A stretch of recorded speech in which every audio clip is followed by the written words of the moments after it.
Ace generally needed diversions. He had flown in a bodyguard to keep him company. Ace's reasons for companionship, be it girlfriend or bodyguard, were usually to get him ice for his drinks, pack his bags, or be his playmate when he was in the mood to cause mischief, which was torture for a basic drummer like Peter.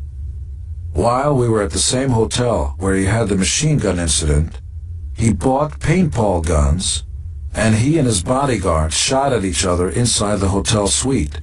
Afterward, we found out that the suite was a complete disaster. The walls and furniture were covered with paint. A blanket had apparently been dropped in a bathtub full of water, for God knows what purpose. I told him he was a loser. I told him that he should be ashamed of himself. If you can't do the job, I said, get the fuck out.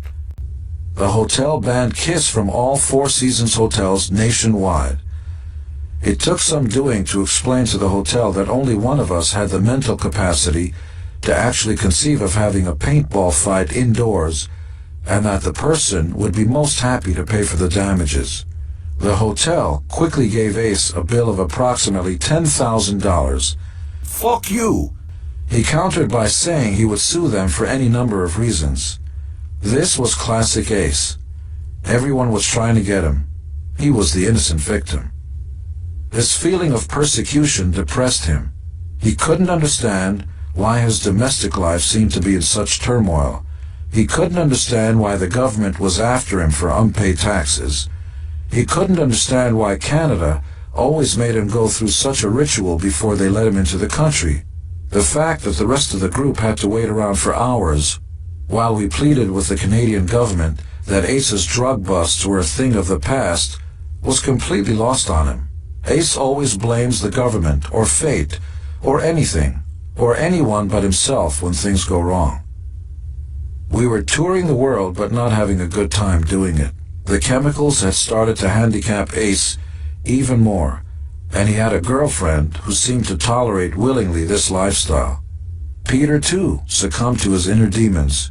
He went back to being the moaner, the nickname given to him by a former road manager.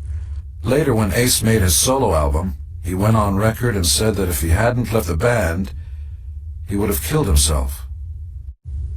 After the split with George Stewart, Ace and Peter started to separate. Peter, because he straightened up a bit, would often see how Ace showed up late or didn't show up at all.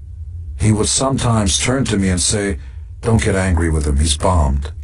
Other times he would turn to Ace in a meeting and say, "You can't bullshit a bullshitter. You're high. I can see it in you." A number of times I was surprised by Peter's honesty and clarity. As Ace lost Peter as his buddy, he withdrew. Despite Peter's drug past, when he did come back to the band after '96, he was for the most part straight. He showed up and tried to do his work, although his attitude was always that of a complainer. In time, Kiss was called upon to deliver another album to the record company. When I say Kiss, I mean Paul and me. We were the only real members of the band. Ace and Peter were not signatories to the contract. It seemed like it should have been the easiest thing in the world, but with Ace and Peter, nothing was easy. The misery of it was like pulling teeth. Paul and I talked and finally decided to go out and do one more tour and then call it a day. This wasn't such a crazy thought. The comeback, which began in '96, was always a 5-year plan, emotionally for me and Paul, and by contrast for Ace and Peter. By the end of 1999, it was becoming very clear that physically, neither Ace nor Peter could endure too much more, and Paul and I didn't know how much more of them we could stand. We really didn't have much more to prove either. By 1999, Kiss had scaled the heights. We'd been on the cover of Forbes magazine, Ace did nothing, had broken every box office record, Ace did nothing, and stood proudly right behind the Beatles in the number of gold record awards by a group, Ace did nothing. We had gotten our own star on the Hollywood Walk of Fame, Ace did nothing. We were wax figures in the Hollywood Wax Museum, Ace did nothing. We had done what we had always dreamed of doing, nothing. In the winter of 2001, As we were getting ready to embark on the Japanese and Australian leg of our farewell tour, Peter demanded a new deal. But we had a contract with him and weren't willing to meet these new demands. He's admitted to being chronically lazy and a flake. Peter held his ground and told us that we could take it or leave it. We left it. At the end of the day, Peter Criss is still the very same guy who, even before our first show at the Diplomat Hotel in 1973, a show where we scratched and clawed to get people there, was ready to quit the band. Why? He was black. In 1980, our first Australian tour, we played to stadiums full of people. Ace did nothing.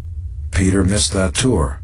And here we were, going back to Japan and Australia in March 2001, kicking off at Tokyo Stadium, and Peter would miss that tour as well. Eric Singer rejoined Kiss in the Catman makeup. Amazingly, during this final tour, I witnessed at least one miracle. An amazing change in the behavior of Ace Frehley. Maybe it's because he had a new girlfriend who seemed wonderful. Maybe it's because he was finally growing up a bit. Whatever the reason, I'd never seen Ace more responsible. He showed up on time, played his instrument, and helped out. Perhaps it was because Peter was not there, and Eric Singer, the sweetest guy in the world, was. The company you keep matters. But through Japan and Australia, Ace was a joy to work with. With all this drama, with all the personal struggle and complicated feelings, the farewell tour ended up being the #1 tour in the world, based on calendar years. We started in March, but we were consistently selling out huge venues. It's comforting to know that you can end up on top, even after almost 3 decades. Heil Hitler!